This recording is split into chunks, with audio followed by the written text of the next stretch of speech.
welcome to Nature's Craft. I'm Stephanie Matthews, and today we are going to be talking about chaparral.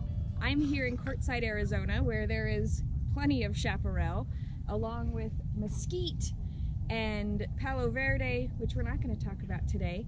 But there's so much edibles, medicinals, nourishment available in the desert. We often think of the desert as being void of life or not having anything that's sustainable. And today I want to just share with you a little bit of why that's actually not true. So while chaparral is not an edible, it is an amazing, powerful healing medicinal.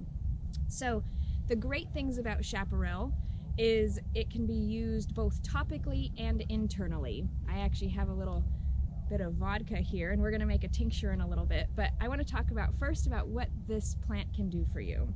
So chaparral can be used for external things such as pain relief with arthritis and even wounds. It's an amazing antiviral, which means that it can kill viruses such as bronchitis or the flu.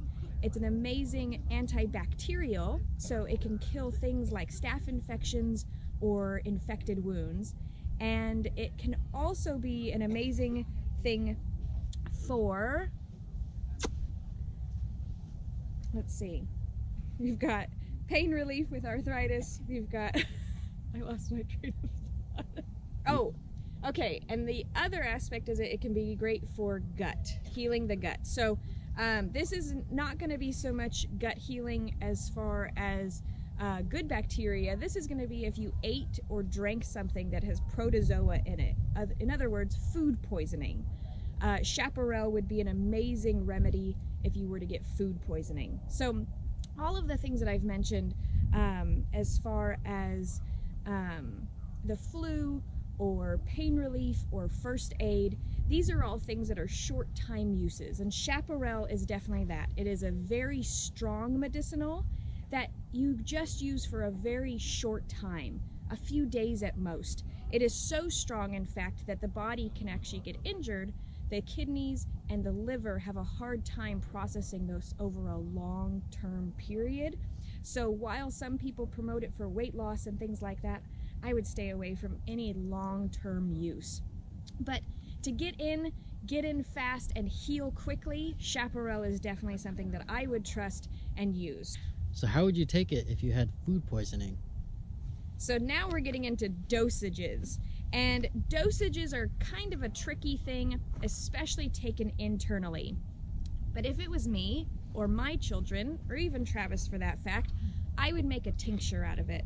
So I just went to the local liquor store and bought some 100 proof vodka. You could also get Everclear or any other sort of ethanol alcohol. Not rubbing alcohol by any means, but a high proof alcohol. And this is what you're going to make the base of the tincture out of. And so I also happen to have some shears and a bottle. My pockets are like Mary Poppins right now, pulling out all sorts of things. So with this bottle, I'm actually going to just take and cut some of these chaparral branches behind me, and I'm going to strip the leaves off of them. And I'm just going to take just the leaves. If I happen to get some flowers or some seed pods in there, that's not going to do a lot of harm. You just want to get the majority of what goes into the bottle to be the leaves. Now this bottle is going to be a bit tricky straining it, but it's really cute and convenient, and it was easy to have in my pocket, so it's going to work perfectly fine for today.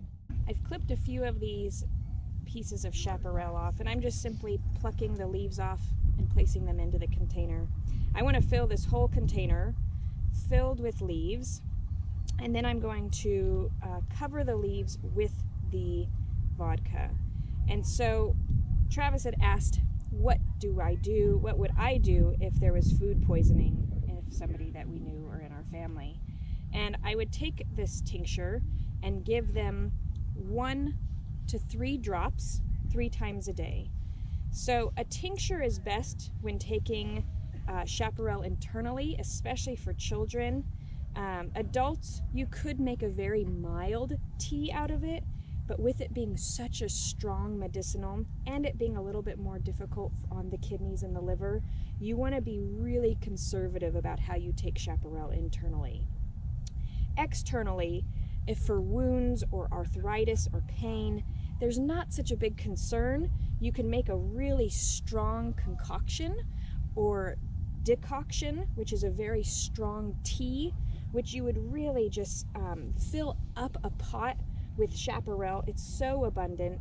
If you were going to make a topical or put onto the body application, you would make a really strong tea, and with filling up a pot with the chaparral, and then you would take that tea and actually soak the body part, if it's on the hands or the feet and it's able to be soaked, or you just simply put a towel into the tea and wrap the body part that is being affected. So chaparral is amazing for pain relief. The indigenous people actually used it for snake bites. They also used it for chicken pox. So while chicken pox are not very common anymore, this is one of the natural remedies that could be used for that. That way you could have that relief. So, which I found really interesting. I actually did not know that there was remedies or aspects to help with chickenpox. So that's a little exciting for those who their children might still be getting those. So this jar is almost filled with the leaves. I would say that's pretty good. I can put a few more in there. I'm trying to avoid putting the flowers in there just because the flowers have more moisture. And the great thing about chaparral is you can really take it right off of the vine. There's very little water content in it because it is in the desert. You don't have to worry about the water content molding or getting being affected. Whereas most of the time when you're making a tincture, you need to actually take and dry out the herb for a few days so there's no water content in there. And this is actually the same. Do I need to sanitize my jar? To make a tincture, you can. The alcohol is really going to kill any bacterias. Or when you're making an infused oil and putting it in a jar, you definitely want to sanitize your jar. But the great thing about chaparral is when we make a infused oil out of it, the chaparral oil can actually be added to other oils, and it's a great preservative. It's a natural preservative, so you don't have to run to the store and try to find vitamin C or vitamin E tablets.